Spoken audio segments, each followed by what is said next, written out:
Rotational dynamics या चॅप्टरचे numericals आपण बघतोय आणि 19 नंबरचा प्रॉब्लेम आपण आता बघणार आहोत. प्रॉब्लेम तुमच्या समोर आहे. A metallic ring of mass 1 kg has moment of inertia 1 kg metre square when rotating about one of its diameters. It is molten and remolded into a thin uniform disc of the same radius. How much will its moment of inertia be when rotated about its own axis? खूप simple problem आहे, काही अवघड नाही याच्यामध्ये. काय दिलंय बघा आपल्याला, एक मेटॅलिक रिंग आहे की जिचं मास दिलंय 1 kg. त्याचं मास इथे आपण घेतलाय m. It is a mass of the metallic ring. It is a 1 kg. Has moment of inertia 1 kg meter square when rotating about one of its diameter. आता ही जी मेटॅलिक रिंग आहे त्याचा जो काही मोमेंट ऑफ इनर्शिया तो दिलेला आहे, but तो दिलाय अबाउट अँड इट्स डायमीटर. म्हणजे थोडक्यात आपल्याला मोमेंट ऑफ इनर्शिया दिलाय. Moment of inertia is denoted by I, but about its diameter आहे म्हणून मी इथे सफिक्स लिहितो D. ID, moment of inertia about one of its diameter is equal to 1 kg meter square. आता पुढे काय म्हटलं बघा, इथपर्यंत सर्वांच्या लक्षात आलं असेल. मेटॅलिक रिंग आहे, तिचं मास दिलंय 1 kg, त्याचा moment of inertia about its diameter 1 kg metre square आहे. It is molten and remoulded into a thin uniform disc of the same radius. काय केलंय, तीच मेटॅलिक रिंग ती रिमोल्ड केली आहे, थिन युनिफॉर्म डिस्क त्याची बनवली आहे. म्हणजे सुरुवातीला आधी होती एक रिंग, एक रिंग होते, ठीक आहे. आणि त्या रिंगसाठी एक डायमीटर आपण कन्सिडर करूया, डायमीटर जनरली. आणि या डायमीटरसाठी जो काही मोमेंट ऑफ इनर्शिया होता, इट इज द ID, तो दिलेला आहे 1 kg मीटर स्क्वेअर. पण आता हे काय केलं की हीच मेटॅलिक रिंग मोल्ड करून ती रिमोल्ड केली आहे युनिफॉर्म डिस्कमध्ये. म्हणजे थोडक्यात काय केलंय की ह्या रिंग पासून ती मोल्ड करून त्याची एक डिस्क बनवली आहे. काय बनवली आहे, त्याची एक डिस्क बनवलेली आहे, थिन युनिफॉर्म डिस्क बनवलेली आहे. युनिफॉर्म डिस्क आहे. आता डिस्क माहिती आहे सर्वांना. मग आणि काय म्हटलं की याची रेडियस, जेवढी याची रेडियस होती तेवढीच याची रेडियस सांगितली. How much will its moment of inertia be when rotated about its own axis. आता जनरली बघा, ही जी डिस्क आहे या डिस्कचा ओन ॲक्सिस म्हणजे थोडक्यात त्याच्या सेंटरमधनं जाणारा ॲक्सिस, ओके. आणि ह्या ॲक्सिससाठी आपल्याला ह्या युनिफॉर्म डिस्कचा मोमेंट ऑफ इनर्शिया कॅल्क्युलेट करायचा आहे. म्हणजे थोडक्यात याच्या सेंटरला इथे बोलतो मी ओ. काय बोललो मी, ओ इज, किंवा आपण याला सी कन्सिडर करूया. सी म्हणजे सेंटर ऑफ द डिस्क, ठीक आहे. म्हणजे आपल्याला फाइंड करायचा आहे IC. IC is the moment of inertia of a thin uniform disk about an axis passing through its own axis. म्हणजे थोडक्यात त्याच्या सेंटरमधनं जो ॲक्सिस पास होतोय, थोडक्यात तो ओन ॲक्सिस त्याचा, ती डिस्क रोटेट होणार आहे कशाभोवती, अबाउट इट्स ओन ॲक्सिस. मग आता लक्षात घ्या, ID दिलाय, IC आपल्याला कॅल्क्युलेट करायचं. आता त्यासाठी तुम्हाला काही गोष्टी माहिती असणं खूप गरजेचं आहे. तुम्हाला मोमेंट ऑफ इनर्शिया माहिती पाहिजे अबाउट अन ॲक्सिस किंवा about one of its diameter. पहिले रिंगसाठी मी घेतो, फॉर रिंग. सिंपल प्रॉब्लेम, काही अवघड नाही. फॉर रिंग काय फॉर्म्युला माहिती आहे, moment of inertia about its diameter is equal to mr²/2. हा फॉर्म्युला. आणि याची व्हॅल्यू ऑलरेडी आपल्याला दिलेली आहे. It is the 1 kg metre square आहे. आता आपल्याला फाइंड करायचं आहे की जी युनिफॉर्म डिस्क आहे ती डिस्क रोटेट होते अबाउट इट्स ओन ॲक्सिस आणि त्यासाठी मोमेंट ऑफ इनर्शिया कॅल्क्युलेट करायचा आहे. मग मी इथे खाली असं लिहितो फॉर डिस्क आणि moment of inertia IC is equal to. आता डिस्कसाठी मोमेंट ऑफ इनर्शियाचा फॉर्म्युला काय आहे, इट इज द mr²/2. बघा, दोन्ही फॉर्म्युले सेम आहेत, रिंगसाठी पण आणि डिस्कसाठी पण. रिंगसाठीचा जो डायमीटर आहे, moment of inertia of a ring about its diameter mr²/2 आहे. For disc moment of inertia about an axis passing through its centre and perpendicular to its plane mr²/2 आहे. बरं, कंडिशन इथे अशी दिली आहे की सेम रेडियस, म्हणजे रिंगची जी radius होती तेवढीच रेडियस कुणाची आहे, युनिफॉर्म डिस्कची आहे. म्हणजे दोघांची रेडियस सेम आहे. ओके, रेडियस सेम आहे. जनरली इथे दिलं होतं मास 1 kg. आता तीच रिंग मोल्ड केली आहे, मोल्टन केल्यानंतर रिमोल्ड केली आहे युनिफॉर्म डिस्कमध्ये, म्हणजे मास पण सेम असणार. बरोबर ना? म्हणजे having same mass, disc having same mass and same radius. मग आता मास सेम आहे, रेडियस सेम आहे, म्हणजे थोडक्यात डिस्क झाल्यानंतर यासाठी देखील मोमेंट ऑफ इनर्शिया किती असेल, is equal to the 1 kg/m². This is the final answer. हे आपलं फायनल अँसर आहे. मग आता गिवन मी हे सांगितलं होतं. टू फाइंड काय लिहिणार तुम्ही? टू फाइंड काय फाइंड करायचं आहे? Moment of inertia. कसला? Of uniform thin uniform disc about an axis, about an its own axis. म्हणजे इथे लिहितो मी IC is equal to question mark, आणि नंतर तुम्हाला हे खाली राईट करायचं. आणि फायनली तीच मेटॅलिक रिंग मोल्ड केली आहे, रिमोल्ड केलेली आहे, आणि त्याच्यावरनं ती बनवले म्हटल्यानंतर having same mass and having same radius दिलेलेच आहे ते आपल्याला. म्हणजे थोडक्यात डिस्कसाठी देखील IC इज इक्वल टू किती आला, 1 kg/m². आणि हेच आपलं काय आहे, final answer. Therefore IC is equal to 1 kg/m². इथे फक्त रिझन लक्षात ठेवायचं आहे. हॅव्हिंग सेम मास म्हणजे डिस्क रिंगसाठी पण MR is equal to MD. R म्हणजे रिंग आणि D म्हणजे डिस्क. रेडियस पण सेम आहे, RR आणि RD. बरोबर आहे? रेडियस पण दोघांची सेम आहे, रिंगची आणि डिस्कची आहे. मग व्हॅल्यू इथे बघितलं, चेक केलं, 2 आहे. म्हणजे आपल्याला सेम तेच अँसर मिळणार आहे. सर्वांना हा प्रॉब्लेम लक्षात आला असेल. फायनल अँसर आहे आपलं 1 kg/m². Number 20. A big dumbbell is prepared by using a uniform rod of mass 60 gram and length 20 centimeter, two identical solid spheres of mass 50 gram and radius 10 centimeter, each are at the two ends of the rod. Calculate moment of inertia of the dumbbell when rotated about an axis passing through its center and perpendicular to the length. Okay, आता सगळ्यात महत्त्वाचं आधी की तुम्हाला dumbbell म्हणजे काय माहिती पाहिजे. बरोबर? आता डंबेल कसं असतं सर्वांना माहिती आहे, जिममध्ये किंवा तुम्हाला सर्वांना माहिती आहे. एक रॉड असतो, डंबेलचा शेप असाच असतो ना, बघा, चेक करा. वेगवेगळ्या शेपचे डंबेल्स येतात. इथे स्पेअर आपल्याला कन्सिडर करायला सांगितलं आहे. हे 2 स्पेअर आहेत आणि हा मध्ये आहे रॉड. ठीक आहे, हा झाला डंबेल. आता आपण प्रॉपरली एक एक गोष्ट या ठिकाणी क्लिअर करूया. सगळ्यात आधी मी घेतो गिवन. ओके, काय म्हटलंय? जो डंबेल आपल्याला दिलेला आहे, prepared by using a uniform rod. एका युनिफॉर्म रॉड इथे आपण घेतला. हा एक युनिफॉर्म रॉड आहे, सिंपल. हा एक युनिफॉर्म रॉड आपल्याला दिलेला आहे आणि ह्या रॉडचं मास आपल्याला दिलेलं आहे. It is the 60 gram. मी त्याच्यासाठी कॅपिटल M वापरतो. Capital M is equal to 60 gram आहे. ओके, पुढे म्हटलंय and length 20 centimetre. Capital L वापरतो. Length of the rod it is the 20 centimetre. ठीक आहे, कन्वर्ट करायची गरज नाही आहे SI सिस्टीममध्ये, कारण ऑलरेडी हा ग्रॅममध्ये, हा सेंटीमीटरमध्ये आहे. ठीक आहे ना? मग आहे एकच सिस्टीम आहे, त्यामुळे असंच ठेवूया आपण. पुढे काय म्हटलंय? 2 आयडेंटिकल सॉलिड स्पेअर्स. आता 2 आयडेंटिकल सॉलिड स्पेअर्स आपल्याला घ्यायचे आहेत. हा एक स्पेअर आणि हा एक स्पेअर. म्हणजे इथे दाखवल्याप्रमाणे फायनल डायग्राम आपली ही आहे. पण आधी रॉड घेतलं की ज्याचं मास 60 ग्रॅम आहे, लेंथ आहे 20 सेंटीमीटर आहे. 2 आयडेंटिकल सॉलिड स्पेअर आहेत की ज्यांचं मास दिलं आहे आपल्याला 50 ग्रॅम.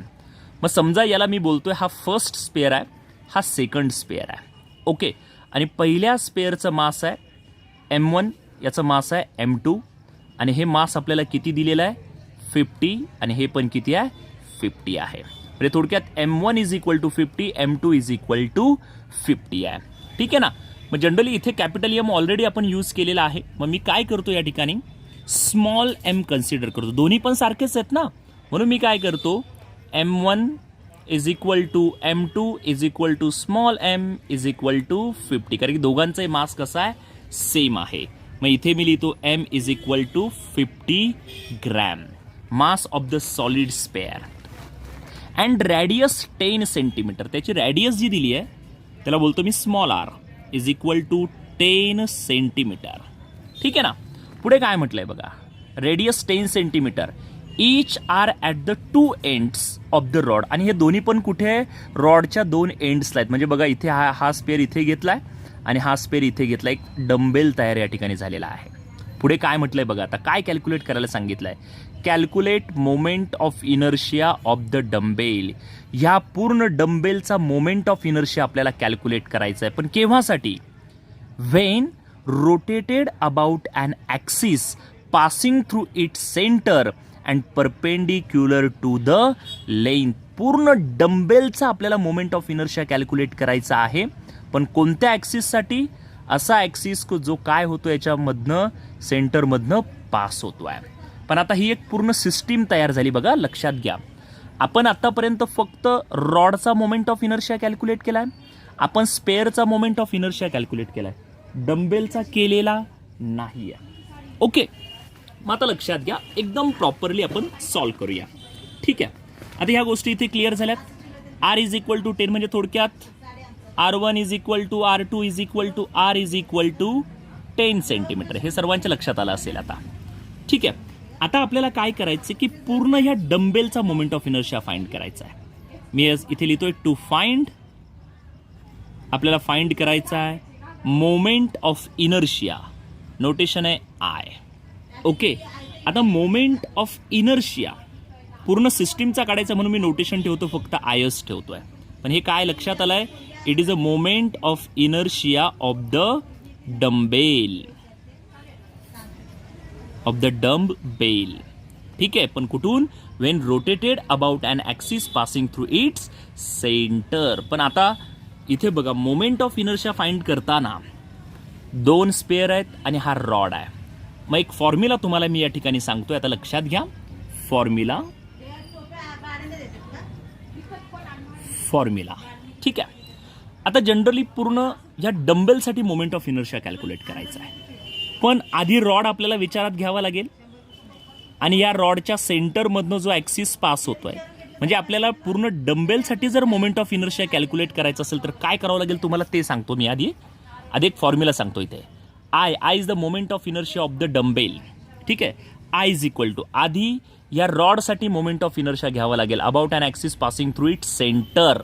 म्हणजे थोडक्यात मी इथे लिहितो असा IR, moment of inertia about an axis passing through the centre of the rod. R मुद्दाम लिहिलाय रॉडसाठी. हा रॉडचा मोमेंट ऑफ इनर्शिया आहे. ॲक्सिस कुठून पास झालाय, सेंटरमधनं झालाय. ओके. प्लस आता जनरली बघा, हा स्पेअर आहे, हा स्पेअर आहे, आपल्याला स्पेअरचा देखील मोमेंट ऑफ इनर्शिया घ्यावा लागेल. ओके. स्पेअरचा देखील मोमेंट ऑफ इनर्शिया आपल्याला घ्यावा लागेल. पण जनरली स्पेअरचा मोमेंट ऑफ इनर्शिया काय माहिती आहे, moment of inertia of sphere आठवतोय का बघा, चेक करा. मोमेंट ऑफ इनर्शिया, स्पेअरचा मोमेंट ऑफ इनर्शिया आहे, इट इज अ 2/5 mr². काय आहे, 2/5 mr². मोमेंट ऑफ इनर्शिया कुणाचा, स्पेअरचा.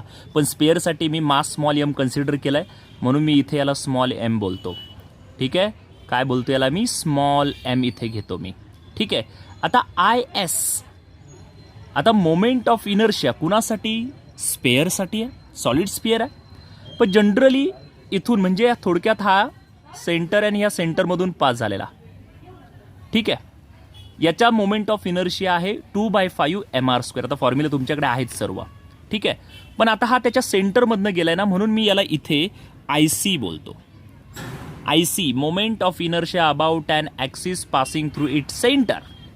IC, C म्हणजे सेंटर आहे आणि S म्हणजे स्पेअर आहे. दोघांचं मिनिंग एकच आहे. स्पेअरसाठीच आपण घेतो, फक्त इथून सेंटरमधनं गेलाय म्हणून IC मी घेतलाय. IC is equal to IS is equal to 2/5 mr². आता ह्या दोन्ही स्पेअरसाठीचा मोमेंट ऑफ इनर्शिया आपल्याला घ्यायचा, म्हणजे थोडक्यात आय एस म्हणजे काय, moment of inertia of the spare with axis of centre of rod. म्हणजे या रॉडमधनं जो ॲक्सिस पास होतोय यासाठी आपल्याला काय करायचं, या स्पेअरचा मोमेंट ऑफ इनर्शिया कॅल्क्युलेट करायचा. म्हणजे एक ॲक्सिस इथे असं कन्सिडर करावं लागेल, ओके, त्याच्या सेंटरमधनं गेलाय आणि हा रॉडमधला, आणि मग हे दोन ॲक्सिस पॅरलल आहेत, ओके, हे पॅरलल आहेत. मग पॅरलल ॲक्सिस थिअरम यूज करून आपल्याला इथे त्याचा मोमेंट ऑफ इनर्शिया मिळणार आहे. मग आता लक्षात घ्या व्यवस्थित, हे दोन ॲक्सिस, जो एक स्पेअरच्या सेंटरमधनं गेला आणि ह्या रॉडच्या सेंटरमधनं गेला, पॅरलल ॲक्सिस थिअरम या ठिकाणी यूज करावं लागेल आपल्याला. मी इथे असं राईट करतोय बघा, I is equal to I R म्हणजे काय, moment of inertia of a rod about an axis passing through its centre. रॉडसाठी घेतोय आय आर. आता जनरली रॉडसाठी मोमेंट ऑफ इनर्शिया माहिती आहे, mL²/12. फॉर्म्युला लक्षात ठेवायचे आहेत, ते तुम्हाला माहिती आहेत, mL²/12 आहे. प्लस आता लक्षात घ्या, I S with axis of centre of rod आहे. आता हे दोन ॲक्सिस आहेत, कारण की डंबेल्स एक स्पेअर घेतला, इकडचा पण स्पेअर घ्यायचा, पण एकाचं फाइंड केलं म्हणजे त्याला फक्त मल्टिप्लाय बाय 2 करावं लागेल आपल्याला, ओके. मग आता लक्षात घ्या व्यवस्थित, मी काय करतो या ठिकाणी, I S with axis of centre of rod आहे, ठीक आहे. पण दोन स्पेअर आहेत म्हणून मी या ठिकाणी घेतोय 2 आता आपल्याला घ्यायचं आहे moment of inertia about an axis of centre of rod. आता या दोघांसाठी इथे एक फॉर्म्युला पॅरलल ॲक्सिस थिअरम आहे ना, मग पॅरलल ॲक्सिस काय माहिती आहे सर्वांना, it is I naught is equal to IC plus MH², correct. असं गेलंय का कधी, गेलाय ना. कोणता थिअरम आहे, पॅरलल ॲक्सिस थिअरम आहे, okay. It is the parallel axis theorem. आता आय नॉट आपल्याला कॅल्क्युलेट करायचं आहे, मोमेंट ऑफ इनर्शिया आहे तोच आपल्याला या ठिकाणी कॅल्क्युलेट करायचा, आय नॉट, ओके. आता IC म्हणजे कुणासाठीचा, स्पेअरसाठीचा. मग IC किती आहे, it is a 2/5 mR² plus आता मास, ओके. लक्षात घ्या, मास कुणाचं आहे, ॲक्च्युली हे मास आहे स्पेअरचंच, ठीक आहे, M. आणि H² म्हणजे काय, it is the perpendicular distance between 2 parallel axis. या दोन पॅरलल ॲक्सिसमधलं परपेंडिक्युलर डिस्टन्स. आता बघा, रॉडची लेंथ आहे 20 सेंटीमीटर, म्हणजे फक्त रॉडची लेंथ आहे 20, ओके. पूर्ण हाफ केला तर किती आला, 10 आला. नंतर स्पेअर इथे मी ॲड केला. आता स्पेअरची रेडियस किती आहे, 10, म्हणजे इथून इथपर्यंत आहे 10. मग मला सांगा, हा स्पेअरचा सेंटर आणि रॉडचा सेंटर, 10 + 10 किती झालं हे डिस्टन्स, 20. म्हणजे H इज इक्वल टू किती आला, H इज इक्वल टू आला 20. H इज इक्वल टू किती आला, 20. म्हणजे इथे आला 20². लक्षात घ्या, 20². H इज द 20², ठीक आहे. मग आता तुम्हाला काय करायचं आहे, फक्त इज इक्वल टू, आता रॉडसाठी आहे, म्हणजे हा M काय, मास आहे, कुणाचं आहे, रॉडचं मास आहे, ओके. म्हणजे तुम्हाला IR याच्यावरनं लक्षात येईल, रॉडची व्हॅल्यू घ्यायची आहे, मास ऑफ द रॉड. म्हणजे इथे आला किती, 60 into L², length of the rod किती आहे, 20²/12 प्लस इन ब्रॅकेट 2 इंटू, आता लक्षात घ्या, व्यवस्थित लक्षात घ्या, 2 इंटू 2/5 mR² प्लस M20², ठीक आहे. एवढं तुम्हाला काय करायचं आहे, कॅल्क्युलेशन करायचं आहे. आणि हे कॅल्क्युलेशन केल्यानंतर तुम्हाला काय मिळणार आहे, या ठिकाणी फायनल ॲन्सर मिळणार आहे, ओके. जमेल, हे कॅल्क्युलेशन करा प्रॉपरली. काही डाऊट असेल तर तसा मला काय करा, मेसेज करा, ठीक आहे. हे कॅल्क्युलेशन फक्त तुम्हाला करायचं सिम्प्लिफाय. इथे हा जो M तुम्हाला दिसतोय, हा M त्या स्पेअरचं मास आहे, लक्षात घ्या. म्हणजे 60 × 20²/12 plus 2 into 2/5 into 50. Okay, 50 into R square. पण आता हा आर कॅपिटल आर नाही घ्यायचे आपल्याला, तर कारण की आपण स्पेअरचा आर कन्सिडर केला आहे, रेडियस कन्सिडर केली स्मॉल आर, त्याच्यामुळे इथे पण स्मॉल आर कन्सिडर करा. ओके, इथे पण स्मॉल आर कन्सिडर करा. आणि इथे स्मॉल आर म्हणजे तो किती आहे 10, म्हणजे तो आला 10चा स्क्वेअर. ओके, पुढे आहे प्लस एम आहे 50 इंटू 20 स्क्वेअर. ओके, हे सिम्प्लिफाय केल्यानंतर तुम्हाला काय मिळेल, प्रॉपरली त्याचं ॲन्सर मिळेल. ओके, म्हणजे हा झाला 20 नंबरचा हा प्रॉब्लेम आहे आपला.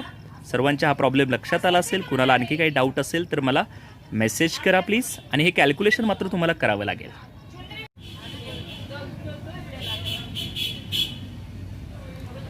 Number 21. A flywheel used to prepare earthenware pots is set into rotation at 100 rpm. It is in the form of a disc of mass 10 kg and radius 0.4 meter. A lump of clay to be taken equivalent to a particle of mass 1.6 kg falls on it and adheres to it at a certain distance x from the center. Calculate x if the wheel now rotates at 80 rpm. आता पूर्ण problem आपण जरा clear करूया. एक flywheel दिलाय. Flywheel, आता actually flywheel म्हणजे generally असते एक डिस्क. काय फ्लायव्हील? एक डिस्क आहे. ओके, यूज टू प्रिपेअर, कशासाठी यूज करतायत ॲक्च्युली ही फ्लायव्हील? अर्थनवेअर पॉट्स, म्हणजे थोडक्यात मातीची भांडी बनवण्यासाठी काय वापरतायत, ती फ्लायव्हील यूज करतायत. ठीक आहे. Is set into rotation at 100 rpm. आपल्याला RPM म्हणजे थोडक्यात काय, इट इज अ फ्रिक्वेन्सी. ही काय दिली आपल्याला? फ्रिक्वेन्सी दिलेली आहे. आपण गिवन पण राईट करूया लगेच. गिवन तुम्हाला फर्स्ट फ्रिक्वेन्सी दिली आहे, याला बोलतो मी N1. It is the 100 rpm. मग आता RPM आहे, RPMचा आपल्याला RPS करावं लागेल. म्हणजे काय होणार, 100/60. It is the RPS. Okay, RPS rotation per second. ठीक आहे. इथे 2 3 जा 6, 2 5 जा 10, म्हणजे किती आला, 5/3 RPS. ओके, पुढे काय म्हटलं बघा, it is in the form of a disc of mass 10 kg. तुम्हाला काय दिलं आहे, मास दिलेला आहे. कसलं मास दिलेलं आहे लक्षात घ्या. It is in the form of a disc of mass 10 kg. Disc of mass दिलेला आहे. ठीक आहे, त्याला मी बोलतो capital M. Capital M is equal to 10 kg. Okay, M is equal to 10 kg. आणि त्याचीच रेडियस आपल्याला दिलेली आहे, त्याला बोलतो मी capital R is equal to 0.4 metre. Okay, 0.4 metre. पुढे काय म्हटलं बघा, अ लंप ऑफ क्ले. ठीक आहे, लंप ऑफ क्ले मीन्स थोडक्यात चिकन माती ज्याला आपण बोलतो. To be taken equivalent to a particle of mass 1.6 kg. त्याचा मास दिले आपल्याला, त्याला नोटेशन वापरूया आपण small m is equal to the 1.6 kg. Falls on it and adheres to it at a certain distance X from the centre. किती डिस्टन्सवरती आहे, x डिस्टन्सवरती आहे. आणि पुढे म्हटलं कॅल्क्युलेट एक्स, म्हणजे डिस्टन्स इथे आपल्याला कॅल्क्युलेट करायचं आहे actually. If the wheel now rotates at 80 rpm. आता जनरली हे RPM म्हणजे ही दिली आपल्याला फ्रिक्वेन्सी, म्हणजे ही इनिशियल फ्रिक्वेन्सी आणि ही झाली फायनल फ्रिक्वेन्सी. म्हणजे याला बोलतो मी N2. N2 is equal to 80 rpm आहे. ओके, मग आता 80/60 RPS मध्ये किती होणार लक्षात आलं असेल तुमच्या. 2 4 जा 8, 2 3 जा 6, म्हणजे किती आला, 4/3 RPS. हे झालं आपलं गिव्हन. ओके, पण आता इथे आणखी एक गोष्ट आहे बघा. फ्रिक्वेन्सी मिळाली, आता डिस्क आहे, डिस्क रोटेट होते, म्हणजे थोडक्यात तिथे येणार अँग्युलर व्हेलॉसिटी. बरोबर आहे, अँग्युलर व्हेलॉसिटी. मग आपण याच्यावरनं ω1 आणि ω2 पण फाइंड करू शकतो. मग ω1 इज इक्वल टू काय फॉर्म्युला जनरली ω1चा, it is a 2πN1. 2πN1 म्हणजे थोडक्यात काय झालं, 2 pi. N1 means it is the 5/3. Okay, ही कसली व्हॅल्यू झाली? It is the ω1. 5 2 जा 10. 10 π/3. It is the rad per second. बरोबर ना? Velocity, angular velocity measured in rad per second. तसंच आपण ω2 पण घेऊ शकतो.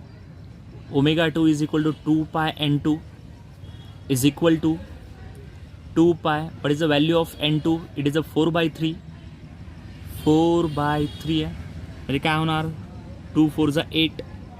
8 π/3 युनिट रॅड पर सेकंद आहे. बरोबर? इथपर्यंत सर्वांच्या लक्षात आलं आहे? चेक करा. आता आपल्याला फाइंड काय करायचं ते मी घेतो या ठिकाणी. टू फाइंड काय फाइंड करायचं आहे? टू फाइंड आपल्याला फाइंड काय करायला सांगितलं आहे बघा, लक्षात घ्या. Calculate x. एक्स कॅल्क्युलेट आपल्याला करायला सांगितलं आहे. काय कॅल्क्युलेट करायला सांगितलं आपल्याला? एक्स कॅल्क्युलेट आपल्याला करायला सांगितलं. पण एक्स काय आहे?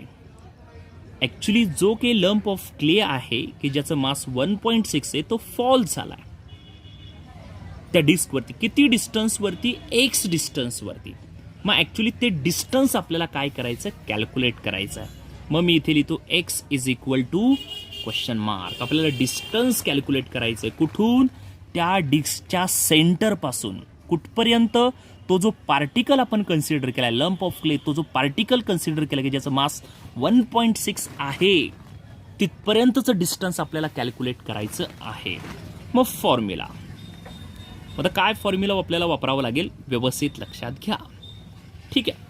आता जनरली इथे काय म्हटलंय बघा, ब्रॅकेटमध्ये तुम्हाला असं दिलंय to be taken equivalent to a particle. ठीक आहे. आता जनरली इथे एक फॉर्म्युला आपल्याला वापरायचा आहे. तो फॉर्म्युला आहे I1 ω1 is equal to I2 ω2. असं गेलंय कुठे? I1 ω1 is equal to I2 ω2 गेलंय का कुठे? According to law of conservation of momentum, I1 ω1 is equal to I2 ω2. आता जनरली इथे आपल्याला बघा जो I1 ω1 I2 ω2, आता ॲक्च्युली ω1 आपण कॅल्क्युलेट केला आहे, ω2 पण आपण कॅल्क्युलेट केलेला आहे. बरोबर. आता आपण या ठिकाणी काय करूया की आता हे काय law of conservation of momentum आहे, अँग्युलर मोमेंटम आहे. ठीक आहे ना? मग आता आपल्याला या ठिकाणी काय करायचं आहे बघा की जी काही फ्लायव्हील आहे, थोडक्यात इथे मी दाखवतो तुम्हाला बघा. हे एक फ्लायव्हील आहे म्हणजे एक डिस्क आहे आणि त्याचा एक हा सेंटर आहे. ठीक आहे. आता इथे काय दिले आपल्याला? एक लंप ऑफ क्ले. थोडक्यात तो किती? एक सर्टन एक्स डिस्टन्सवरती आपण कन्सिडर करणार आहे. किती? एक्स. आणि तोच एक्स आपल्याला कॅल्क्युलेट करायचा. म्हणजे आपल्याला फाइंड काय करायचं आहे? डिस्टन्स फाइंड करायचं आहे. कसलं? Lump of clay. ओके. इथे तो लंप ऑफ क्ले आपण कन्सिडर केला आहे आणि सेंटरपासून त्याचं किती डिस्टन्स आहे ते आपल्याला कॅल्क्युलेट करायचं आहे, एक्स. ठीक आहे. मग आता I1 ω1 is equal to I2 ω2 म्हणजे हे काय लक्षात आलंय का फॉर्म्युला? प्रिन्सिपल ऑफ किंवा law of conservation of momentum आहे. Means initial angular momentum is equal to the final angular momentum. म्हणजे इनिशियली आणि फायनली दोन्ही पण काय इक्वल आहे. त्यालाच आपण law of conservation of momentum बोलतो. ठीक आहे. मग आता या ठिकाणी लक्षात घ्या I1.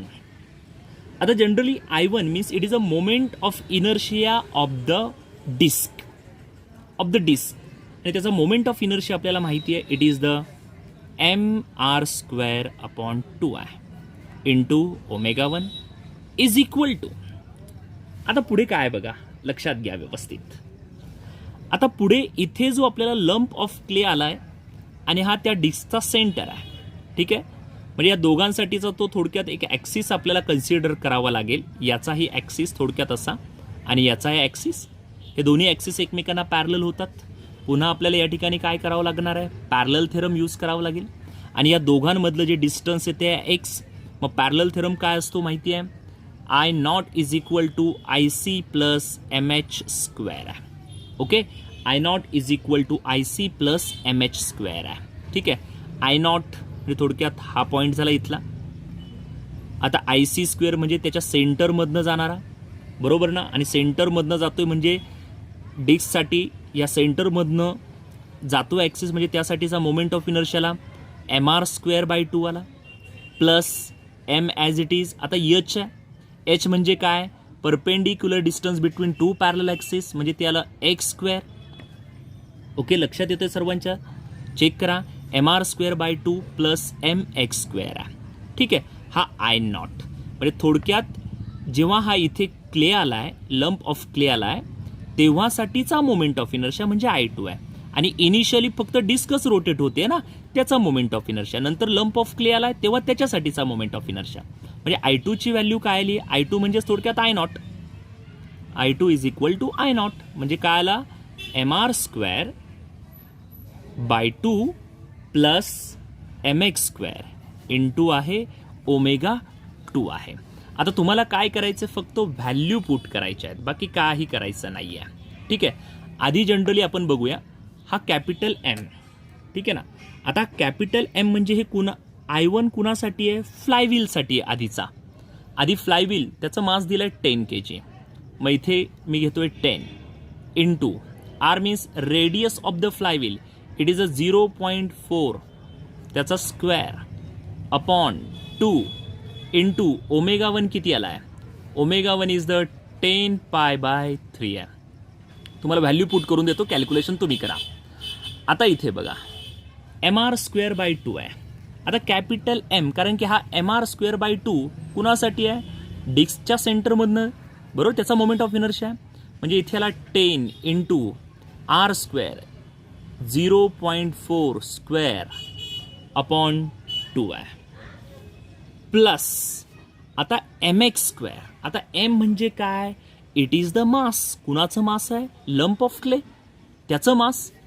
तो स्मॉल एम किती दिला आपल्याला, it is a 1.6 kg. 1.6 into x square आहे. पण एक्स म्हणजे काय, परपेंडिक्युलर डिस्टन्स, पण तोच एक्स शोधायचा आहे ना. मग इथे लिहितो मी एक्स स्क्वेअर इंटू ओमेगा 2 आहे. ओमेगा 2 किती आहे आपला, 8 पाय बाय 3. 8 pi by 3. आता तुम्हाला एक काम करायचं आहे, एवढं सिम्प्लिफिकेशन तुम्हाला करायचं आहे, हे तुम्हाला कॅल्क्युलेशन करायचं आहे आणि यावरनं तुम्हाला ॲन्सर मिळणार आहे आणि आलेला ॲन्सर तुमच्या टेक्स्टबुकमध्ये तुम्हाला चेक करायचा आहे. ओके, सर्वांना हा प्रॉब्लेम लक्षात आला असेल. कोणाला काही डाऊट असेल मला मेसेज किंवा कॉल तुम्ही करू शकतात. ठीक आहे, सर्वांनी इथे लक्षात ठेवा, हे सिम्प्लिफिकेशन तुम्हाला करायचं आहे. ठीक आहे. Number 22. Starting from rest, an object rolls down along an incline that rises by 3 in every 5 along it. The object gains a speed of under root 10 meter per second as it travels a distance of 5 by 3 meter along the incline. What can be the possible shapes of the object? आपल्याला shape of the object find करायचं आहे. पण आता point व्यवस्थित लक्षात घ्या की नेमकी हे कशावरती रिलेटेड आहे. आपण एक कन्सेप्ट शिकलोय, रोलिंग मोशन. ओके, रोलिंग मोशनचा एक कन्सेप्ट आपण शिकलोय. एक इन्क्लाइंड सरफेस होता आणि त्यावरनं काही ऑब्जेक्ट आपण रोल केलेले होते. ठीक आहे. मग आता बघूया, जाऊया स्टार्टिंग फ्रॉम रेस्ट. तो ऑब्जेक्ट कुठून स्टार्ट झाला आहे, रेस्ट पोझिशनपासून स्टार्ट झाला आहे. म्हणजे एक गोष्ट तुमच्या इथे लक्षात आली असेल, initial velocity of the object is 0. किती असणार इनिशियल वेलॉसिटी, 0. म्हणजे u इज इक्वल टू 0. का u is equal to 0, because of object starting from rest. ठीक आहे. आणि फायनल वेलॉसिटी किती दिली आहे, फायनल वेलॉसिटी किती दिली आहे आपल्याला, the object gains a speed. किती स्पीड गेन केलाय त्याने, under root 10 metre per second. Means final velocity of the object is under root 10 metre per second आहे. ओके, या दोन गोष्टी आपल्याला दिलेल्या आहेत. आता त्याच्यानंतर पुढे काय दिलंय बघा, आपल्याला काही डिस्टन्स पण दिलं आहे. इथे असं म्हटलंय बघा, as it travels a distance of 5 by 3 metre. किती डिस्टन्स ट्रॅव्हल्ड केलंय त्याने, 5 बाय 3 डिस्टन्स मीटर, एवढं डिस्टन्स. आता जनरली जे डिस्टन्स ट्रॅव्हल्ड केलंय, थोडक्यात त्याला बोलतो मी एस. नोटेशन एस, डिस्टन्स किती ट्रॅव्हल्ड केलाय, 5/3 मीटर आहे.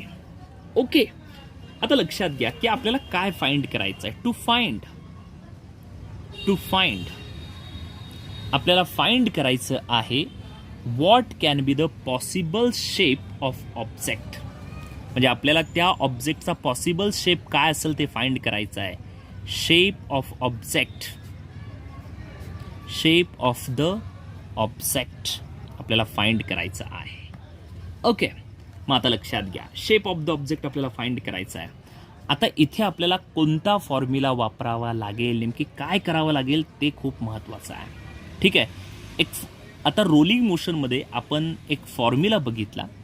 आता काही गोष्टी इथे आपल्याला अशा क्लिअर कराव्या लागतील. बघा की जनरली आता नेमकी कोणता फॉर्म्युला यूज करायचा आहे किंवा काय करायचं आहे हे कशावरनं आपल्याला ठरवता येईल, त्यासाठी मी काही तुम्हाला केसेस सांगतो. ठीक आहे, जनरली बघा इथे रेडियस ऑफ गायरेशन. ठीक आहे ना. आता जनरली काही व्हॅल्यू तुम्हाला सांगतो. रोलिंग मोशनसाठी जेवढे काही फॉर्म्युले आपण बघितले त्यापैकीचा एक फॉर्म्युला होता. मी इथे आधी फॉर्म्युला राईट करतो म्हणजे तुमच्या लक्षात येईल. एक फॉर्म्युला असा होता, v² is equal to 2gh upon 1 plus k² upon r². Okay, हा एक फॉर्म्युला आपण बघितलेला आहे. वेलॉसिटीचा formula, velocity of the body. Okay, आता इथे हा जो डिनॉमिनेटरला k² अपॉन r² आहे ना, इथे बघा व्यवस्थित लक्षात घ्या. ह्या व्हॅल्यू तुम्हाला लक्षात ठेवाव्या लागतील. k² अपॉन r², ही जर व्हॅल्यू 2/5 असेल, ही व्हॅल्यू 2/5 कशासाठी येते, तर ही व्हॅल्यू येते सॉलिड स्पेअरसाठी. कशासाठी? Solid spare. जर k² upon r² is equal to 2/5 येत असेल तर तो ऑब्जेक्टचा शेप असणार आहे सॉलिड स्पेअर. ही जर व्हॅल्यू 1 येत असेल तर तो असेल सिलेंडर. ओके, त्याच्यानंतर 1/2 असेल. आता हा हॉलो सिलेंडर आहे आणि 1/2 हा आहे सॉलिड सिलेंडर. आणि त्यानंतर जर 2/3 येत असेल तर तो असेल हॉलो स्पेअर. ओके, ह्या 4 व्हॅल्यू तुम्हाला लक्षात ठेवायच्या आहेत. या 4 पैकी जर एखादी व्हॅल्यू आली तर शेप ऑफ द ऑब्जेक्ट यापैकी असेल. ठीक आहे, म्हणजे इथे आता हा एक प्रॉब्लेम असा आहे की त्यामुळे तुम्हाला मी आधी हे क्लिअर करून दिलं की आपल्याला k² अपॉन r², कारण की आता याच्यावरनं ओळखायचं आहे ना आपल्याला की शेप कोणता आहे त्या ऑब्जेक्टचा. मग त्यासाठी आपल्याला फाइंड करावं लागणार आहे k² अपॉन r². ठीक आहे, मग आता आपण हे 4 व्हॅल्यू व्यवस्थित लक्षात ठेवा. आता बघा v² upon 2gh upon 1 plus k² upon r². ठीक आहे, आता जनरली वेलॉसिटी आपल्याला दिलेली आहे. ठीक आहे, वेलॉसिटी या ठिकाणी आपल्याला दिलेली आहे.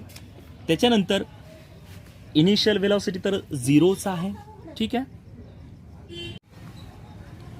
Okay, v² is equal to 2gh upon 1 plus k² upon r². आता जनरली v ची व्हॅल्यू आपल्याला माहिती आहे.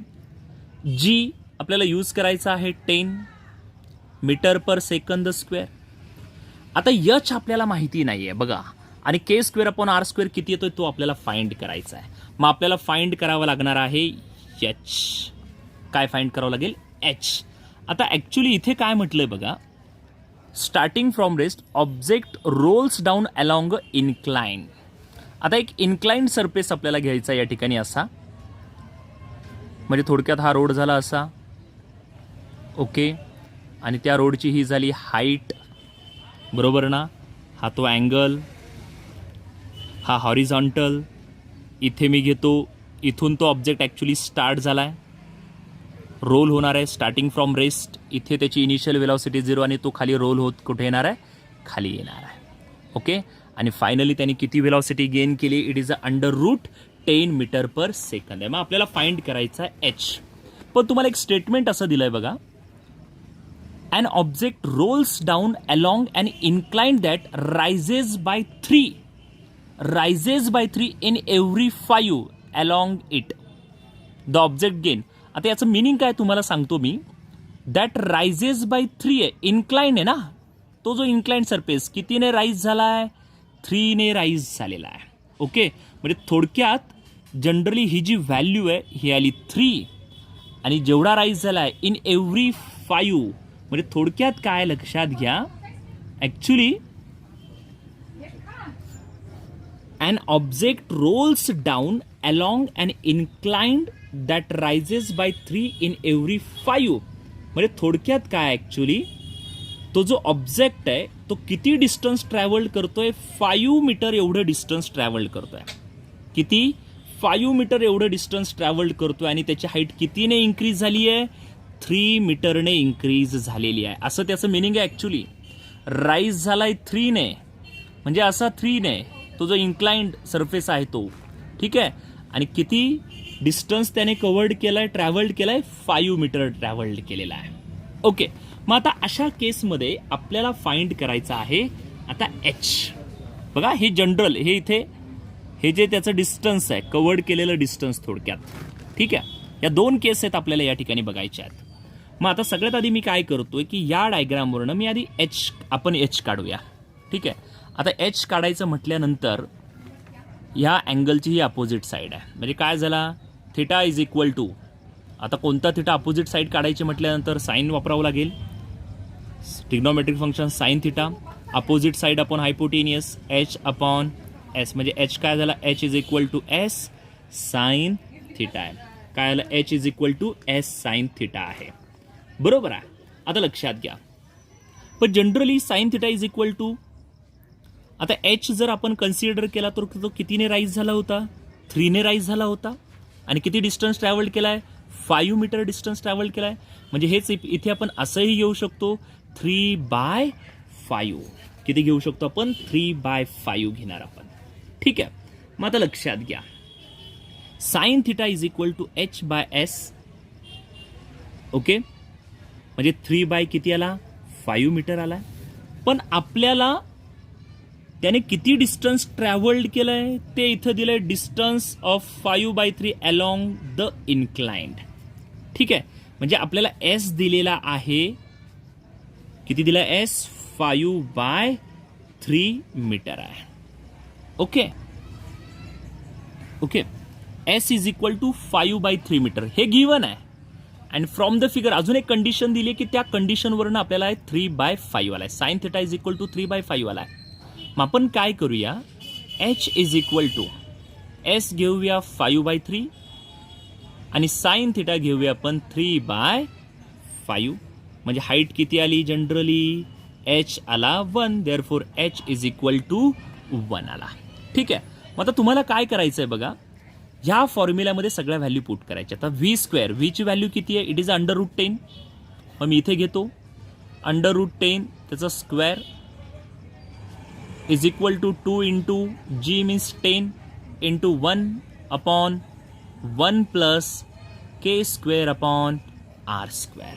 ठीक आहे, हे तुम्हाला सिम्प्लिफाय करायचं आहे, पण मी इथे करून देतो पूर्णपणे. √10 त्याचा स्क्वेअर म्हणजे याला 10 is equal to 20 upon 1 plus k² upon r². Okay, आता लक्षात घ्या, हा इकडे डिवाइड आहे, इकडे जाऊन मी मल्टिप्लाय करतो म्हणजे चला 1 plus k² upon r² is equal to 20 upon 10 आहे. 10 टू जा 20 म्हणजे किती आला आहे, 1 plus k² upon r² is equal to 2 आला. ठीक, मग हा इकडे +1 आहे, तो तिकडे गेला मायनस झाला, म्हणजे याला k² upon r² is equal to 2 - 1 is equal to 1. म्हणजे थोडक्यात किती आला आपला, k² upon r² is equal to 1 आला. आता k² upon r² is equal to 1 आहे, पण व्हॅल्यू चेक करा. चला, k² upon r² is equal to 1 म्हणजे काय आला, हॉलो सिलेंडर. काय हॉलो सिलेंडर म्हणजे इथे जो काही पॉसिबल शेप आहे त्या ऑब्जेक्टचा की जो इथून रोल करणार आहे तो काय आहे, hollow cylinder. Me shape of the object is the hollow cylinder. Okay, सर्वांच्या लक्षात आलं असेल. इथून पुढे लक्षात ठेवा, जर इन्क्लाइंड सरफेस आणि त्यावरनं रोल होणारा ऑब्जेक्ट त्याचा शेप काय जर कॅल्क्युलेट करायचं असेल तर आपल्याला k² फाइंड करावा लागेल. आणि या 4 व्हॅल्यू आहेत. 2/5 असेल तर सॉलिड स्फिअर आहे, 1 असेल तर हॉलो सिलेंडर आहे, 1/2 असेल तर सॉलिड सिलेंडर आहे आणि 2/3 असेल तर हॉलो स्फिअर आहे. ओके.